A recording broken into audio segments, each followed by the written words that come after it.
Subscribe to our YouTube channel and press the bell icon to get the latest updates. देश के सामने जो गंभीर कुछ प्रश्न हैं जिनके बारे में देश जानकारी लेना चाहता है, उन प्रश्नों को आज मैं आपके सामने रख रहा हूं। अभी कोविड के संक्रमण काल में और चाइना सिचुएशन पर कई किस्म के प्रश्न आए और कई किस्म की चर्चाएं हुई हैं। सबसे पहले तो मैं सोनिया जी को ये कहना चाहता हूं कि under the garb of Chinese crisis and about the COVID-19, one should not shy to answer the questions which the nation wants to know. ये कोविड के कारण या चाइना की जो सिचुएशन है उसके कारण मूल प्रश्नों से बचने का प्रयास सोनिया जी न करें, क्योंकि भारत की बहादुर फौज सक्षम है देश की रक्षा करने में, देश की सरहदों की रक्षा करने में, और प्रधानमंत्री श्री नरेंद्र मोदी जी के नेतृत्व में देश सुरक्षित भी है, मजबूत भी है और देश के जांबाज हमारे आर्मी के लोग देश की रक्षा करने में सक्षम हैं। उसकी संप्रभुता से लेकर और बॉर्डर्स की रक्षा करने में our army people are capable. The same way as far as COVID-19 is concerned, under the dynamic leadership of Prime Minister Modi, India has fought COVID-19 in the best possible manner, and we can say that the Corona warriors, the doctors, the paramedics, the staff nurse, the people involved in sanitation, and also the police officials have played a tremendous good role which should be applauded by one and all. तो इसलिए सोनिया जी को इनकी चिंता करने की जरूरत नहीं है। इनकी प्रधानमंत्री जी के नेतृत्व में देश इन सारे विषयों के बारे में सुरक्षित भी है और सक्षम भी है लड़ने के लिए। लेकिन हम गांधी परिवार से उनके किए गए कर्मों के बारे में, the sins, the deeds which they have done during the governance, the people of India, 1.3 billion people of India want to know about it. 130 crore का देश जानना चाहता है कि आपने सत्ता में रहते हुए क्या क्या काम किया और किस तरीके से आपने देश के विश्वास के साथ विश्वासघात किया है, उसकी जानकारी लेना चाहता है। मैंने कुछ दिन पहले, 2 दिन पहले ट्वीट करके राहुल गांधी फाउंडेशन के विषय पर प्रश्न उठाए थे। आरजीएफ पर मैंने प्रश्न उठाए थे। आज पी चिदम्बरम साहब बोलते हैं कि प्रिजम्पटिव ऑफर है हमारा, और वो प्रिजम्पटिव ऑफर ये है कि राजीव गांधी फाउंडेशन वो पैसा वापस लौटा देगा। सबसे पहली बात तो यह है कि अगर पूर्व वित्त मंत्री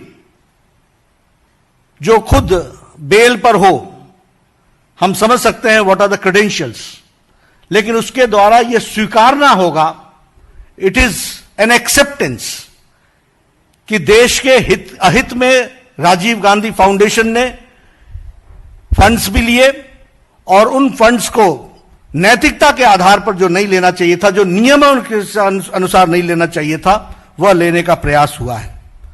और इस परिवार का हम सब जानते हैं एक ही तरीका है, authority without responsibility. Speak whatever you like about anybody, whenever and wherever you wish, and you are not there to answer the questions which the nation wants to know. Here I am asking from Sonia Gandhi ji, 10 questions today, 10 questions I am asking. And the nation wants to know, the country wants to know, the country phenomenon wants to know that what is the answer which she can give. First question is that countries like China has donated through Chinese embassy to Rajiv Gandhi Foundation from 2005 to 2009. आज सुबह मुझे बताया गया कि एक ही बार लिया है। It is a continuous flow of money from Rajiv Gandhi foundation, from communist party of China, from the Chinese government through Chinese embassy. Not only this, the tax havens of Luxembourg donated Rajiv Gandhi Foundation every year between 2006 to 2009. Now you can understand Luxembourg, the tax havens, जहां हवाला में हवाला होता है, ऐसी जगह से Rajiv Gandhi foundation को पैसा मिलना, यह किस बात को इंगित करता है? The same way, NGOs and companies who had deep commercial interests, they have donated money to Rajiv Gandhi Foundation. देश जानना चाहता है, first of all, it's a shame. It's a sacrifice of the national interest by accepting money from foreign powers in personal trust. This is what I would like to say straight and forward. That it is a shame sacrificing the national interest by accepting money from foreign powers in personal trust. And the country wants to know what conspired between Rajiv Gandhi Foundation and the government of Chinese embassy, government of China. This is the first question which I would like to raise. The second question is कि एक बहुत जल्दी थी. There was tremendous hurry to enter into the East Asia FTA, जिसको हमने बाद में RCEP के नाम से जाना, Regional Comprehensive Economic Partnership. What was the haste? What made Kamal Nath to commit that yes, we will be part of this East Asia FTA, in which China was also there? यह प्रश्न देश जानना चाहता है और यहीं पर नहीं रुकता है. पैरेलली जब हमने अपने आप को ईस्ट एशिया एफटीए के साथ इंगेज करना शुरू किया, जिसको 2019 में आरसेप के नाम पर भारत के यशस्वी प्रधानमंत्री मोदी जी ने 15 देश एक तरफ रहने के बावजूद 16वां देश भारत ने अपने आप को अलग किया, यह कहते हुए कि this is not in the interest of farmers, this is not in the interest of MSME sector, this is not in the interest of the labourers and this is not in the interest of the agriculture. इसको ध्यान में रखते हुए मोदी जी ने इससे अपने आप को अलग किया. लेकिन जब ये इसमें हम इंगेज हो रहे थे, ईस्ट एशिया जो आरसेप के नाम से जाना जाता है, ईस्ट एशिया एफटीए, तो पैरेलली भारत का चाइना के साथ डेफिसिट ट्रेड 2003 में, जो 2004 में 1.1 बिलियन था, वह बढ़कर के 2013-14 में 36.2 बिलियन हो गया. And this was a deep crisis and weakening of the Indian economy done during the UPA regime. Now this second question is, what was the need to be in a hurry to come to engage in RCEP? Number one. Number two, the question is that parallelly, how the India's trade deficit gained, and from 1.1 billion dollars, it reached to 36.2 billion dollars, US dollars. This is what we have to understand. क्या ये quid pro quo तो नहीं था? ये कहीं Chinese embassy के द्वारा Rajiv Gandhi foundation को पैसे के कारण ये क्विड प्रो को तो नहीं था. यह भारत की जनता जानना चाहती है. The third question which I would like to say, what is the exact relationship between Indian National Congress and the Communist party of China? What is the MOU? What is the unsigned MOU and what is the signed MOU? What is the tacit understanding between Congress party and the Communist Party of China? The country wants to know, and country wants to know the details of the MOU, signed and unsigned, the tacit understanding which has taken place between which takes care of the interest of Chinese or China government through the Indian National Congress. My fourth question is that the Rajiv Gandhi Foundation, RGF, worked in close association with China Association for Internationally Friendly Contact. Rajiv Gandhi foundation RGF ने बहुत closely, बहुत नजदीकी से काम किया Chinese association for internationally friendly contact. और ये जो संगठन है China association for internationally friendly contact, this is a vehicle used by Central Military Commission of China. This is a vehicle used for Central Military Commission of China, which the purpose of this commission is to infiltrate, to influence the voices of the leaders of the other countries. Now I would like to know, what was the role of Rajiv Gandhi Foundation with the friendly contact of China Association of Indian Internationally Friendly? And what was the relationship between Central Military Commission of China, which was trying to infiltrate and influence the policymakers of our country and trying to influence their voices? इसके बारे में हम जानना चाहते हैं। और इसके साथ साथ हम यह भी जानना चाहते हैं कि how much influence and infiltration was done by Chinese government through this Rajiv Gandhi Foundation. So this is my fourth question. Now I come to the fifth question. I have asked 4 questions about the involvement of Chinese government with Rajiv Gandhi Foundation. Now the fifth question is related to the PM National Relief Fund. The country would like to know कि प्रधानमंत्री national relief fund जो लोगों की सेवा करने के लिए है, जो लोगों के हार्ड अर्न मनी है, जो लोगों की राहत पहुंचाने के लिए है, जो प्रधानमंत्री के माध्यम से जनता जनार्दन की सेवा के लिए है, उसमें से 2005 से लेकर 2008 तक राजीव गांधी फाउंडेशन को पैसा क्यों गया? Why the money was diverted from PM National Relief Fund from 2005 to 2008 to Rajiv Gandhi Foundation? This is a question which the country and my country fellow men wants to know. हमारे देशभक्त जानना चाहते हैं। हमारे देश की जनता जिन्होंने पूरी ताकत के साथ प्रधानमंत्री नेशनल रिलीफ फंड को मजबूती प्रदान की, हार्ड अर्न मनी दिया, वह उसका पैसा को राजीव गांधी फाउंडेशन में क्यों डाइवर्ट किया गया? I would also like to know that UPA government में it was forced for multiple ministries like MHA, MHRD, Health Ministry, PSUs like SAIL, like GAIL, like SBI, ONGC, इनको RGF को fund release करने के लिए force किया गया। मैं ये जानना चाहता हूं कि ये लोगों का hard earn money, my fifth question is the hard earn money of the people, why it was transferred and diverted to Rajiv Gandhi Foundation, which is a personal trust. What intention was there? इसमें intent क्या था? यह देश की जनता जानना चाहती। कारण क्या था? किस लिए दिया गया? यह सरकार, मनमोहन सिंह की सरकार, यह राजीव गांधी फाउंडेशन की सेवा के लिए लगी हुई थी या गरीब जनता की सेवा के लिए लगी हुई थी?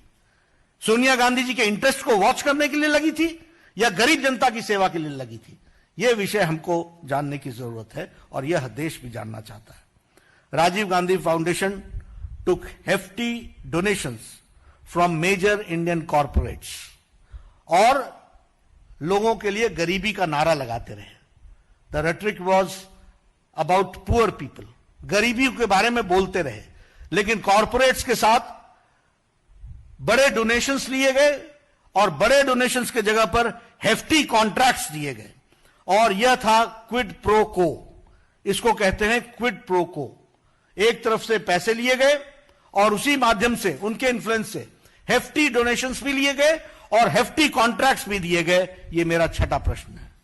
मेरा सातवां प्रश्न है कि प्रधानमंत्री नेशनल रिलीफ फंड का ऑडिटर कौन है? Who is the auditor of PM national relief fund? The auditor was Thakur, Vaidyanathon and Iyer Company. This was founded by Mr. Rameshwar Thakur, who happened to be the Minister of Finance, State Minister, Union State Minister of Finance. अब आप देखिए national interest कैसे compromise होते हैं। And he was MP of Rajya Sabha for 2 terms and he was governor of 4 states. 4 states का वो governor था। तो ऐसे Rameshwar Thakur his company was the auditor of PM National Relief Fund for decades together. Country wants to know कि ऐसे लोगों को इस तरीके का कॉन्ट्रैक्ट देकर के क्या सरकार करना चाह रही थी? और आपको यह भी मालूम होना चाहिए कि पीएम नेशनल रिलीफ फंड में एक ट्रस्टी इंडियन नेशनल कांग्रेस का प्रेसिडेंट भी है। इसलिए मैंने कल आरोप लगाया था कि पीएम नेशनल रिलीफ फंड का trustee Sonia Gandhi, PM Rajiv Gandhi foundation का की चेयरपर्सन सोनिया गांधी खुद पैसा निकालो और खुद अपने ट्रस्ट में डालो। Nation wants to know, the country wants to know, ये मैं आपको बताना चाहता हूं, देश के लोग जानना चाहते हैं। राजीव गांधी फाउंडेशन को आज 2019 में 100 करोड़ का corpus as on evaluated on 2019। मैं जानना चाहता हूं कि राजीव गांधी फाउंडेशन को जवाहर भवन के नाम पर वह जमीन करोड़ों की परपेचुअल लीज पर कैसे दी गई? Why was it given and why was it selected only to be given at such a costly place on a perpetual lease? यह भी देश जानना चाहता है। डॉक्टर मनमोहन सिंह ने 100 करोड़ रुपए इनको 1991 के बजट में दिया। उसके बाद कंटिन्यूअस मिनिस्ट्रीज ने, वेरियस मिनिस्ट्रीज ने इनकी फंडिंग की, पीएसयूज ने फंडिंग की। But now the people of India wants to know that why the accounts of Rajiv Gandhi foundation refuse for the CAG auditing. क्यों ऑडिटिंग नहीं हुई? Why it was refused? Why RTI was not applicable in Rajiv Gandhi foundation? ये इनके अधिनायकवाद का, ये इनका अहंकार का सूचक है। ये कुछ भी कर गुजरेंगे, नियम को धत्ता दिखाएंगे, कानून को धत्ता दिखाएंगे, लेकिन उसके बावजूद भी जो मर्जी होगी वो करेंगे। और आज हम ये जानते हैं कि यह न इसकी CAG ऑडिटिंग है और न ही ये RTI के अंदर आता है। ये क्या कारण है? कंट्री वांट्स टू नो, ये मैं आपके सामने बोलना चाहता हूं। और मैं डॉक्टर मनमोहन सिंह से कहूंगा कि what is Sonia Gandhi to hide, number 1, and number 2, Manmohan Singh ji, what have you to say on this monumental loot and the organised plunder of public money? What has Manmohan Singh to say about this monumental loot and about the plunder of the public money? Now my 9th question is, Rajiv Gandhi Foundation not only took money and there were scams, but it also gave donations, dodgy donations. पैसा तो लिया ही लिया, देने का भी काम किया, और वो देने का काम dodgy तरीके से किया गया। I would like to know कि राजीव गांधी फाउंडेशन ने कैसे डोनेट किया राजीव गांधी चैरिटेबल ट्रस्ट को, जो कंट्रोल्ड होती है बाय फैमिली, परिवार के द्वारा चलती है, on by Christian missionary organisation known as world vision. अब आप देखिए, पब्लिक मनी को ट्रस्ट में लाओ, ट्रस्ट से प्राइवेट ट्रस्ट में ट्रांसफर करो, और प्राइवेट ट्रस्ट में ट्रांसफर करके उसको अपने निजी स्वार्थों के लिए इस्तेमाल करो। यह काम पकड़ा, और ऑडिट मत कराओ, RTI ना पूछने दो। यह 21वीं शताब्दी के भारत में चल रहा था, यह इस तरीके की गतिविधि चलती रही। Now my 10th and the last question is, आपने बड़ा हल्ला किया, बहुत हल्ला किया मोहिल चोकसी के बारे में। गले फाड़ फाड़ कर मोहिल चोकसी की बात की आपने, जोर जोर से बात की। और ये जो हमारे शहंशाह है, शाही शहंशाह, इन्होंने भद्दे शब्दों का इस्तेमाल करते हुए शब्दों की भी गरिमा नहीं रखी। मैंने उस दिन भी कहा था कि शब्दों के चयन से परिवार के संस्कार का पता चलता है। We come to know about the tradition, about the families tradition, but which type of language they used for honourable prime minister, we all know. कैसे शब्द इस्तेमाल किए। लेकिन मैं यहां, मेरा अंतिम प्रश्न, 10वां प्रश्न है कि मोहिल चौकसी से आपने राजीव गांधी फाउंडेशन में पैसा क्यों लिया, और आपने मोहिल चौकसी को लोन क्यों दिया, और यह सब करने के बाद बदनाम करने के लिए हमारे यशस्वी प्रधानमंत्री पर आरोप लगाते हो। देश जानना चाहता है कि मोहिल चौकसी से राजीव गांधी फाउंडेशन का क्या संबंध है, और आपने उसको लोन देने में किस किस प्रकार से मदद की है, यह देश जानना चाहता है।